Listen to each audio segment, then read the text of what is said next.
Good morning. Ang atong lesson this morning is titled, Let the Lord Build Your Home.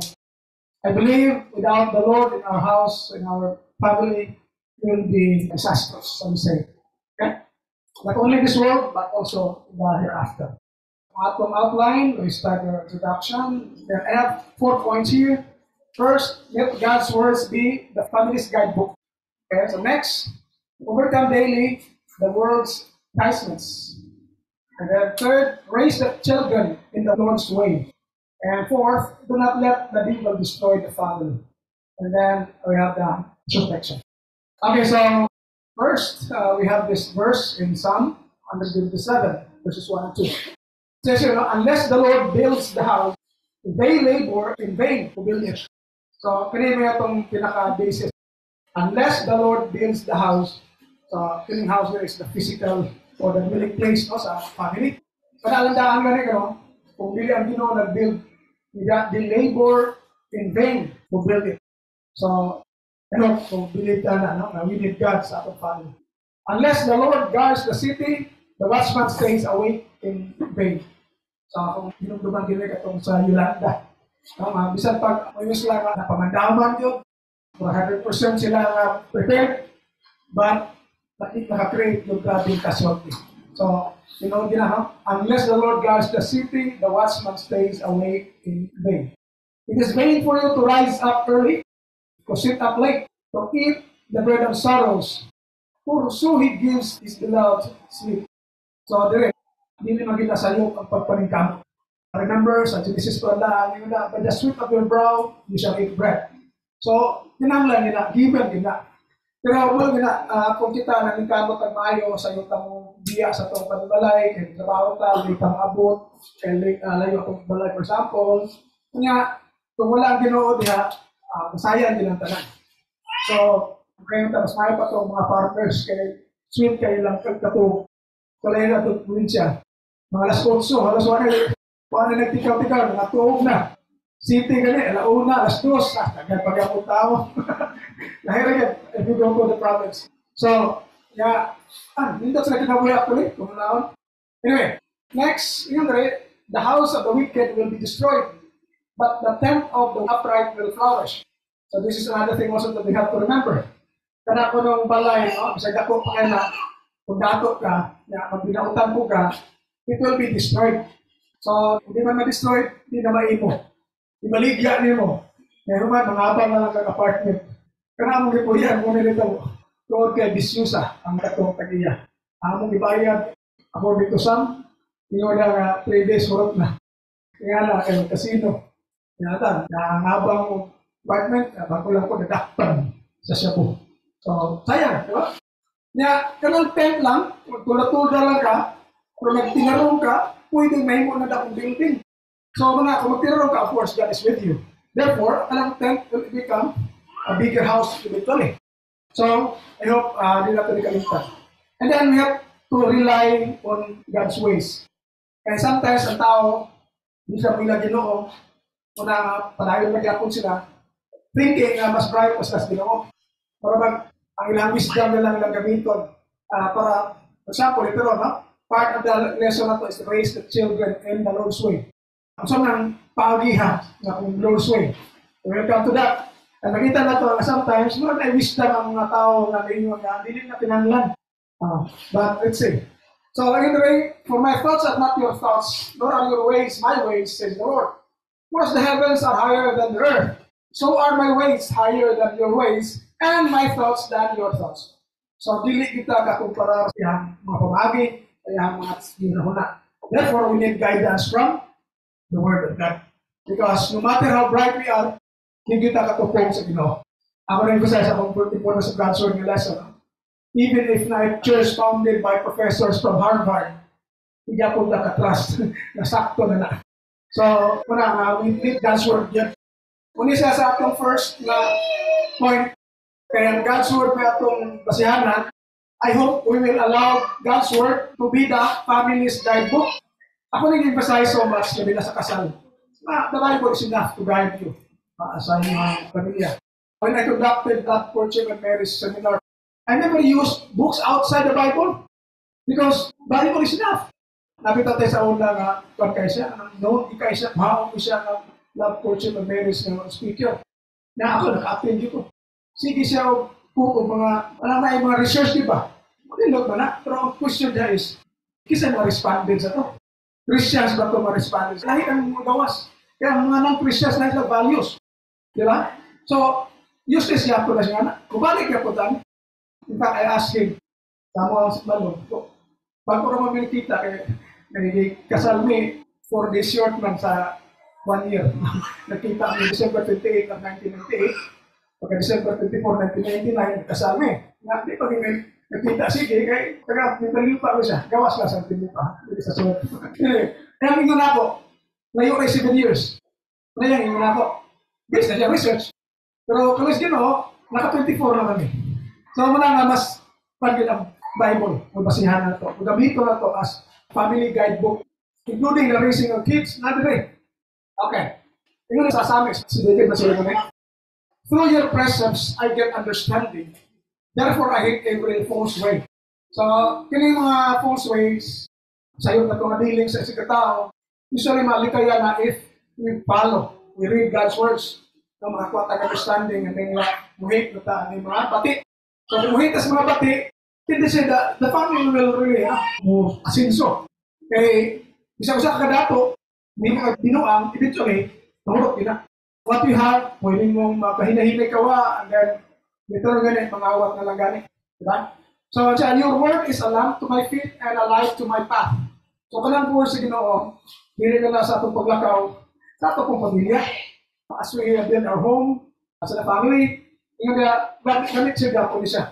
I have sworn and confirmed that I will keep your righteous judgment. So, yan ang atong response as Christians. Nato yung murag saad din nato na diha lang ko sa Bible. Kaya mao na siya wisdom from God. Daghan kayo mga advocacies karon panahon na advocacies na himong laws, na himong balaod. Usahan nato i-mention sa third point. But nalay appearance of wisdom, pero wag siya wisdom at all. Because it contradicts the wisdom of God. Dire, Christ sanctified them by the truth, your word is true. So the Bible contains God's word on ang truth. So for me, it's enough for us to be guided as a family, as we raise our kids and so on. So I encourage each one of us to let God's words be the family's guidebook. Sayang kayo mamalit mo daghang libro nga, in the end, dili siya totally reliable. Kaya lagi mga surveys, daghang mga books na inspirational, ay mga surveys sila from respondents, dili man ko mga Christians. Tayo sa ka ng purpose-driven nga libro. Noon kayo siya. Purpose-driven life, purpose-driven church. Don't you know, ang author anak mismo, nagiko, nag-suicide. Katulong mama na yung nga, don't get as Christmas kay nagpangutan sila. Isa kadawat. Imagine. So nga, doon na appearance of wisdom, pero hindi get completely wisdom from God na siya. That's why I encourage you to go back to the Bible. In fact, the more I go back to the Bible, the more I learn about God and His salvation. Taghan ka kung nakita ng mga teachings niya, even mga church surprise, wala matulog, bali. So, sana kaya na akong i-emphasize sa una, kaya sa kanunay nilang i-read, God loves at cheerful giver before sa offering. But it's misused and abused na verse actually. Kung mo ang context. Okay? So, I hope kita as the true Church of Christ Makata, we should be sticking to the Word of God. Sa tanang sa atong pamilya, and of course, that's the church. Next, this is the product of God's Word. Si Timothy, gingon ni Paul, let no one despise your youth, but set thy believers an example in speech and conduct, in love, in faith, in purity. We know, kisa ni si Timothy. Bata pa ni siya, but he was already entrusted with God's Word. Gamit na siya ni Pablo. Bata pa siya. Kini siya, again, bata pa siya, pwede na siya musit of example to the believers in speech, conduct, love, faith, and purity. Kailangan mo ang inyong mga bata will become an example, will live exemplary lives nga ang mga old members will learn from them. Kailangan mo na. Diba? Kaysa ang atong mga bata, hindi na ito makita simbahan. Kaya hindi na mo simba, kaya kita na lang simba, kaya mo na, hindi ganahan. Diba? Or natadiri kay nagsimba ta ng Kristo, ang atong anak to as laing Kristo. Karang Kristo's bulangan. Diba? So, hindi ba but Kaya, nindot na atong mga kids, bata pa lang, makaset sila examples no, sa mga believers in speech, conduct, love, faith, and purity. Kanong ingana na siya, there is a 2 Timothy. Ingon ni Paul nga to ang Timothy, but you must continue in the things which you have learned and been assured of. So bata pa ni siya di ay nani siya ay nakatungana. Knowing from whom you have learned that. And that from childhood you have known the Holy Scriptures, which are able to make you wise for salvation through faith, which is in Christ Jesus. Ang ipili kini childhood, sa uban ng conversion from infancy. Mga infantry pa mga siguro kasabot. Childhood pa siguro appropriate yung word. No? So ang ipili ang childhood. So ang bata pa siya, familiar na siya sa scriptures. Kumita na nga ako i-carry sa mga nanay, sa mga tatay, nga last Wednesday, no, ayun, maka-attend mo sa akin, ipadayon para makulibran na ito ang katong sa biblik na mo last Wednesday. Iyang ipakita ni Brandong ang kanusta ang peak sa edad sa bata na katong ito o formative years. Kung naka-attend mo, 0 to 8 ang ito kita, itagaan niya graph, diha na ito i-take advantage ang bata na ganahan ng Bible, ganahan sa Sunday school. Ayaw binamin yung i-miss, ipulso, kaya diha ang time na formative na, ma-form dali nga ilang kanya religious status nila ba, nindot kayo na siya because he will not depart from it when he grows or she grows. Diba? So, dali, bata pa kung excited sa scriptures, niya makawise sa salvation. So, mga bata pa siya, pwede na siya set of examples to the church. I'm sure, no, wala mo siguro ginikanan rin nga ganahan na itong bata. Ang ganahan siguro sa gawas, we don't care. But kita as Christians, we care for our kids. We want them to follow the footsteps of Christ, maybe at the footsteps. And we may not follow exactly the footsteps of Christ, but ang atong pala is, we follow the footsteps of Christ. Okay? So next, overcome daily the world's enticements. I know, nga kinisya muna siya battle sa mga Christians. Okay? Muna battle sa mga Christians. Okay? Nakaganyan itong kapalaka. No? Sa ito kaon, sa ito provide sa mga bata, and so on. But I hope, tama man na siya, pero I hope din na ito kalimtan. Spiritual aspect is more important than the physical aspect. Okay?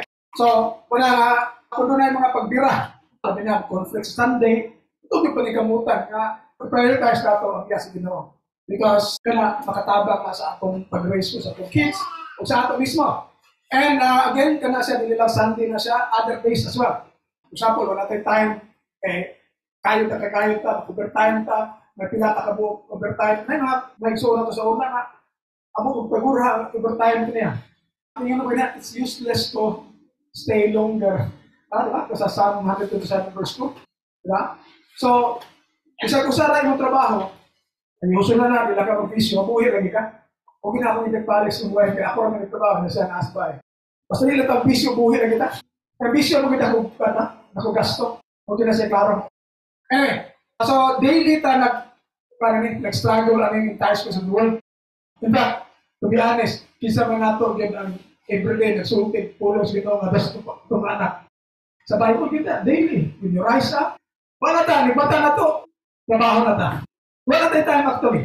Because madala tayo ng enticements of the world. So I hope, aron na to na siya mag-build, declare out of home, it's overcome daily the world's enticements. So, dire, we have to note that the blessing of the Lord makes rich, and He adds no sorrow with it. So, what's the point ani? Kung panalangina na kas Ginoo, it will make you rich. And all of us want to be rich. Isa dili ka na madato dre, isang kamot. Wala ka ganahan na mapupil na to. Kita natin ang gusto ka dato. Pero, muna yun niya, unahan mo na itong Ginoo, may blessings niya mabuo sa Ginoo, kaya mo ka na makahimong rich. Kunya, nanindot ka, He adds no sorrow with it. Wala yung pakapil, kanang ka problema, and so on. So, nindot kayo kung ang blessing na mag-enjoy is from the Lord. And you can do it by overcoming daily in the enticements. Kaya kung ma-entice na sa kalibutan, ang blessing of the Lord is na siya. Next, says there, no, sa tambang ni Paul sa mga early Christian sa una na gusto madato. So, of course, there is great gain in godliness combined with contentment. So, godliness combined with contentment. For we brought nothing into the world so that we can take nothing out of it. So, mga tinawag yun. Pagkatao na ito, huwag yung nagsing-sing o bulawat sa ato. Mupunin yung joke sa niyang hukasa sa tanan. Naked I came from my mother's womb, naked shall I return. So, tinawag na. So muna ngayon na, godliness, good contentment, great day na siya. But if we have food and clothing, we will be content with this. Say nakata clothing, gani, no? Uli mo pag-apot na, kaya enough mo na ito, no? Food. Say mo pa yung makapat-diabetes, other sickness, makuha na ito, may daghang pagkaon. But supposedly, if we have food and clothing, we will be content with this. Okay, what is the danger of desiring more without God? I would say, desiring more without God. But those who desire to be rich fall into temptation. So, ito enticement, and a snare, and into many foolish and harmful lusts, which drown men in destruction and perdition.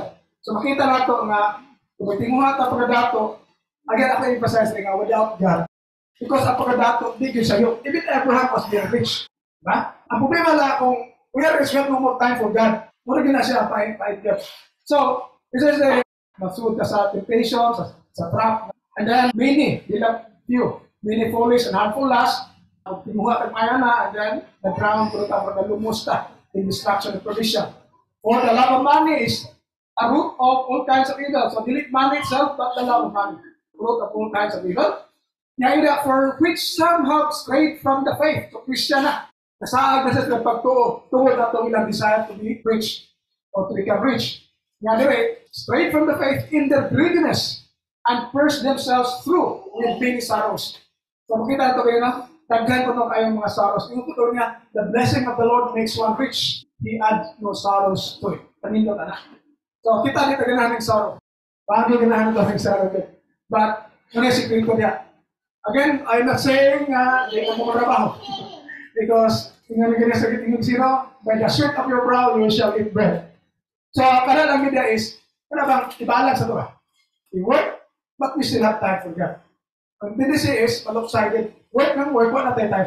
So, una isayok diya. So, I hope na siya panikamutan because we have to overcome that and then that will help us build a good Christian home. So, gano'n. Otherwise, no straight from the faith. So, nayo ba, mawa nas pagtungod lang sa kwarta.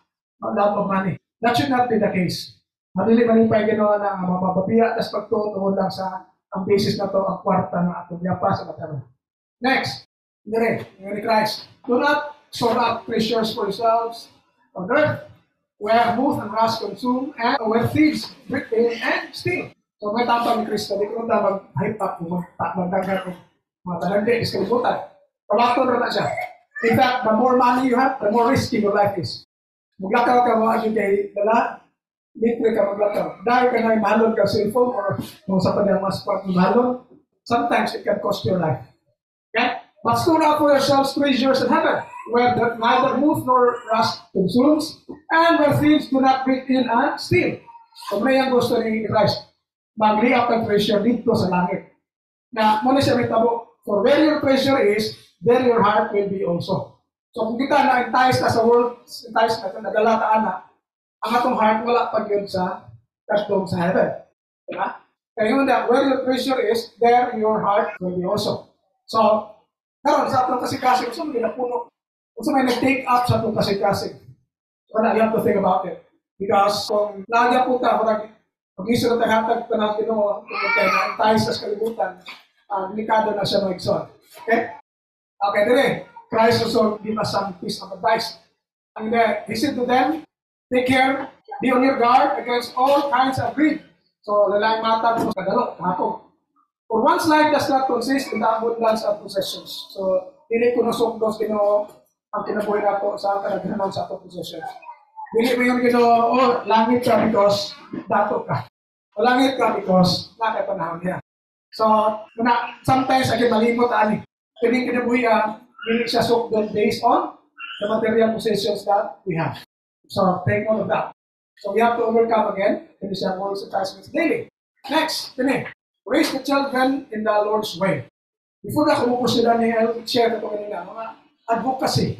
Mga advocacy has a appearance of wisdom, but no wisdom at all kung contrary siya sa Word of God. So sana is bawal magdisiplina sa mga anak. Pero sino, ang Philippines is one of the signatories sa UN. So ang ibang countries like America, Canada, nag-implement ang mga ilang advocacies na himong law, bawal mo, disiplina sila mga anak. Ako'y faculty sa una na na-hire niya sa bundok. And then, bibigyan ko si bundok. Karoon, nasa sa Canada. Naunas na dito. And then, karoon, ni-ato ang katong anak niya nga, grade 7 mo siguro. Yang ibalita sa ako, sa grabihan, dito si Roy. Pero man, first day of school, pag-abot sa bata, di na kayo sa kayong bata. You know that? I can sue you if you do this. I can sue you if you do these things. Blah, blah, blah. Tingin siya, sige, do it. I'll deport you to the Philippines. Grabe na. Imagine first day of school, di-educate dahil sa iyo mga di na pwedeng disiplinahon. It has the appearance of wisdom, but no wisdom at all. Let's see. Lain ko na, kada sa bawsi. Now, violence against women and children. So, resulta, bububa ng pamilya. Kaya naman, ang babae, tujuan, kung sa ilang rights. O nga, well, you are not solving the problem. For example, anong na-violence against women and children? Under what state of mind ang katong lalaki, for example? Normally, under the influence of drugs, under the influence of alcohol, di ba? Kung naisulbaron, kaya hupog na siya niya, assert kasi mo right, mapatyan pa daw ka. Kaya mo ipapriso, paano siya, product ng pamilya na siya, who will feed the family? Di ba? It destroys the family in the end. Kaya mga anak, ang bata pa, ibuli. Uy, yung papa, nasa silangguan. It doesn't make any good at all actually. Ang problem is, wala na nag-solve ang root cause sa problem. Ito, tuloy sila o Bible, dapat naganakitag mga alcoholic, karoon na usap, kaya ba natin mga alcoholic, drug addict, karoon nag-lead sa church. That's how the Word of God can change person. Isang pa na sila ay mga bisyo, pwede yun, basta tagaan sa Word of God. Okay, so dire, i-emphasize natin not the Lord's way. Kay masabi yung mga umuhar na. Let's start from how the Lord loves us. This is addressed to the most likely mga Christians sa Hebrews. Anyway, and you have forgotten the exhortation that addresses you as children. My children, do not regard lightly the discipline of the Lord, or lose heart when you are punished by Him. So, ang tambag niya nga, ayaw ninyo balwala lang ang pag-disiplina sa Ginoo. Ayaw sa mo kalagot, kasuko, or kahit sa kuyo, kung sinutan mo. Ano man? For the Lord disciplines those whom He loves, and chastises every child whom He accepts. So that's how the Lord loves us. Iyatang i-punish, iyatang i-discipline, iyang higugma, iyang disiplinahan. That's how God disciplines us. Pero may mga pamilya, may mga hindi na ako ng kinanglan disiplina. Are you better than God? Nakaya na ito succeed in building a home without exercising discipline. Ang Ginoo gani, kung disiplina ang kamahanan kayo. In other words, mas nabaw ko sa Ginoo. May kaya na ito without discipline. Okay, ang Ginoo, kinanglan, disiplina pa. These are one of the things that ang tao seem to be more powerful than God. Na-discuss na uban in the past. Sige. So doon, klaro kayo mo nga, the Lord disciplines those whom He loves. Muna, niya ko ng chastise, kasiguhon, every child, kaya gidawat. Next, endure trials for the sake of discipline. So makita na itong discipline, hindi siya maayo o dapat sa recipient. Kaya kung trials na. God is treating you as children for what child is there? Whom a parent does not discipline. So, very expected na lang, ang parent should discipline. Pero, isa na kunoy, binikanan na disiplina. If you do not have that discipline in which all children share, then you are illegitimate and not His children. So, kung kita wala kuno tayo disiplina, malamang illegitimate kita. That's how God treats us as His children. Yeah, moreover, we have human parents to discipline us. So, gibalik na sa dali. Now, human parents are expected to discipline sa mga kids. And we respect that. Should we not be even more willing to be subject to the Father of spirits and lead? For they discipline us for a short time, as seems best to them. But He disciplines us for our good, in order that we may share in His holiness. So, ano po ito makaabit sa balance, iyatan disiplina. Una, kung natin mga sayok, iyatan na yun nga, naghahanap mga disiplina, punishment. So, igunahan natin, i-reflect na ito sa tao.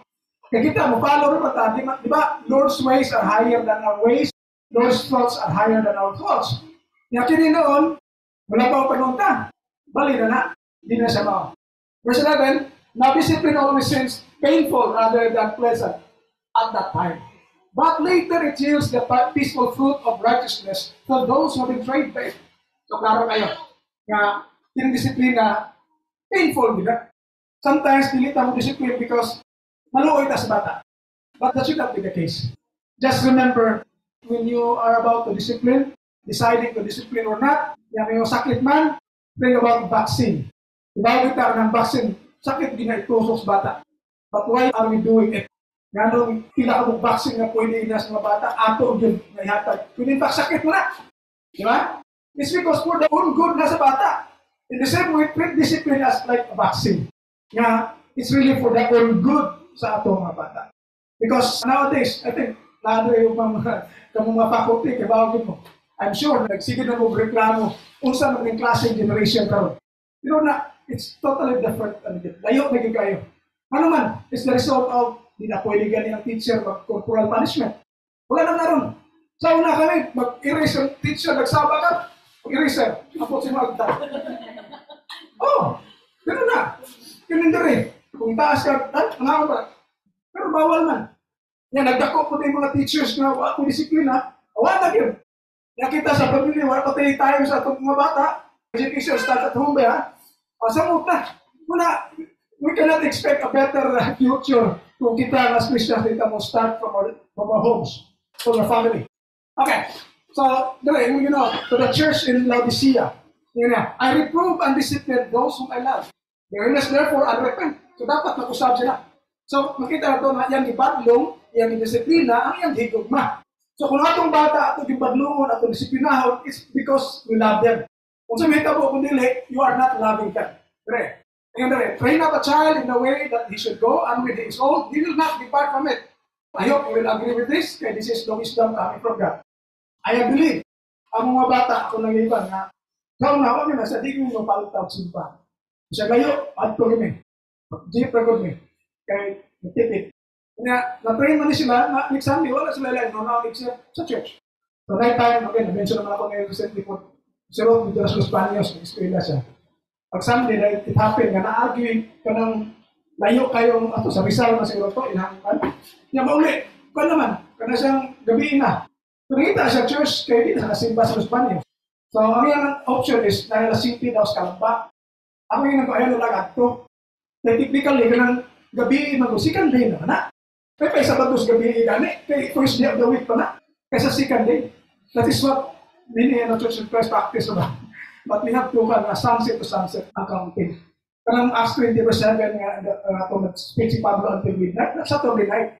So, muna nga, mas okay pa Saturday night kaysa Sunday night because Sunday night technically is second day of the week na siya. So, makita na ko ba? Kanahita ka siya because naanad pa siya na.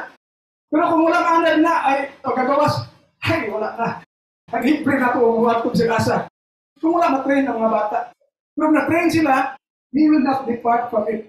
Okay? So, yun, kung na itong tanong nga, you will see the beauty of really, kada siya applying discipline, the Lord's way. Pero he who spares his wrath, hates his son, but he who loves him, disciplines him properly. Laro kayo na, guys, ito rod. Ngayon na po sila, kanang rod, kanang na siya, kanang figurative, naman na. Figurative, but let's see. Holy is bound up in the heart of a boy, but the rod of discipline drives him far away. So, rod of discipline. Okay, magdili pa kayo klaro, no? Na hindi siya figurative. Next, do not withhold discipline from your children. If you beat them with a rod, they will not die. Kaya, physical rod na kina. Kaya hisgot mo siya kung matay. Kung figurative, di mo na matay. Diba? So, yun niya, bunalan din ito. Okay? Bunalan siya. Of course, ang hindot lang kung Christian talap kay magbunal ta, wala tayo alcohol sa ulo.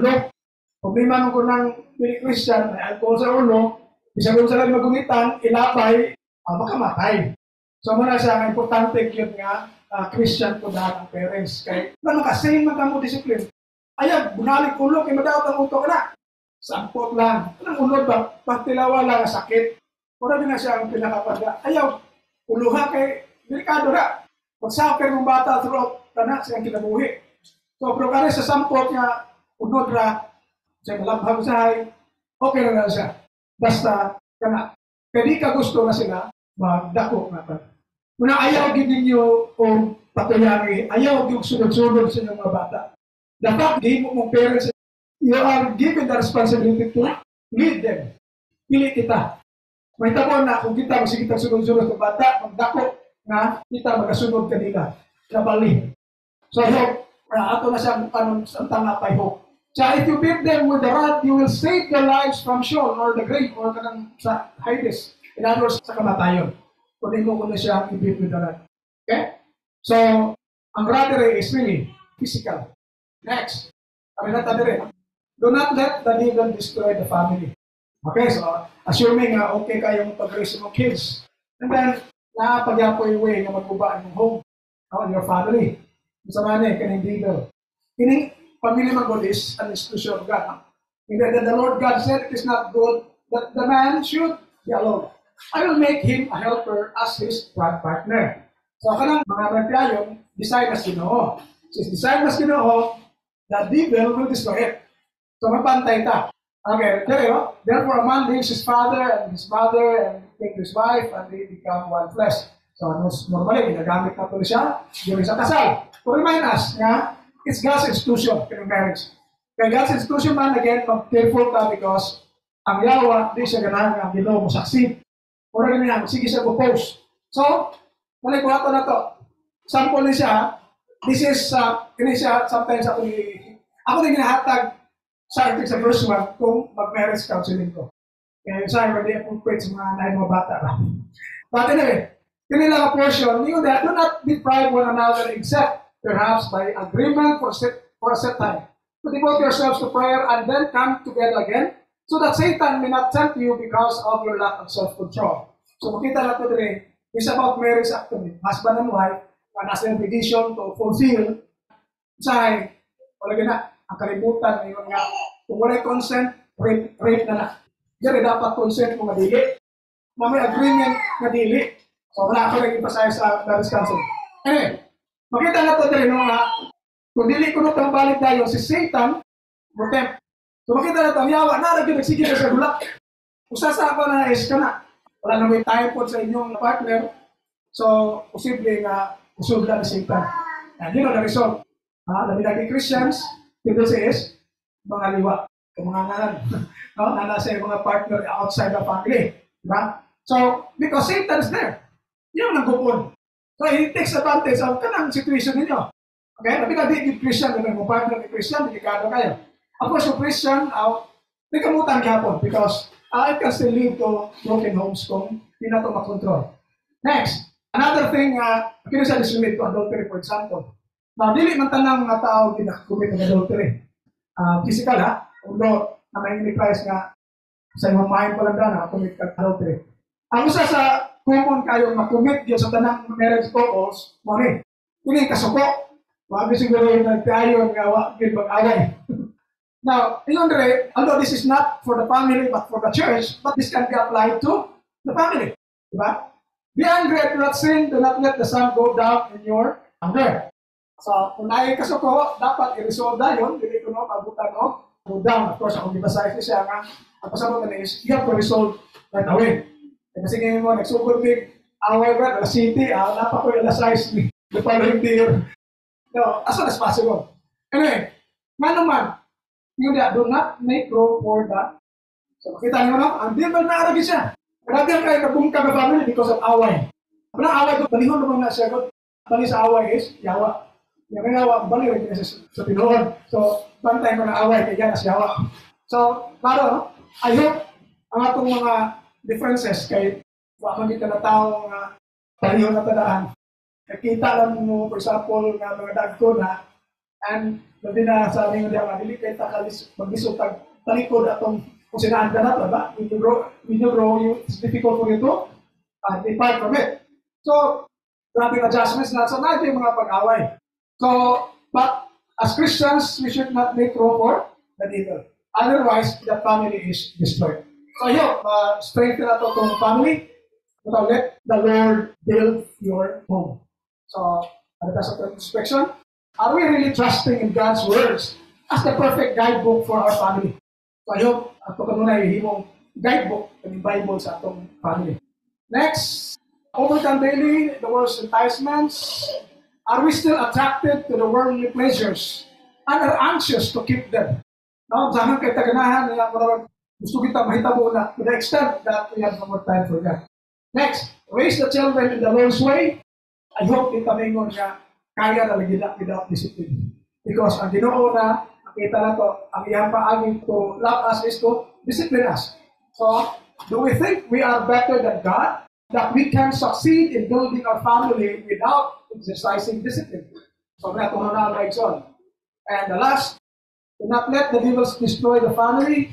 Are we easily allowing the enemy to destroy our family because of our anger? So, ako lang emphasize ang anger, wala dagang ways kaya maguba ang family, but usaan na is anger, which is hindi kinahanglan mo involve pag ang tao.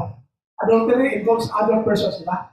Usap pa niya. But this is between the husband and wife lang, and even the kids. So, I hope we do not easily allow the enemy to destroy our family because of anger. We have to resolve our anger as soon as possible so that Satan will not be able to destroy. So, thank you very much, mga son. I hope natin ako kung malutaga. Now that we try our best to let the Lord build our home for the greater glory of God.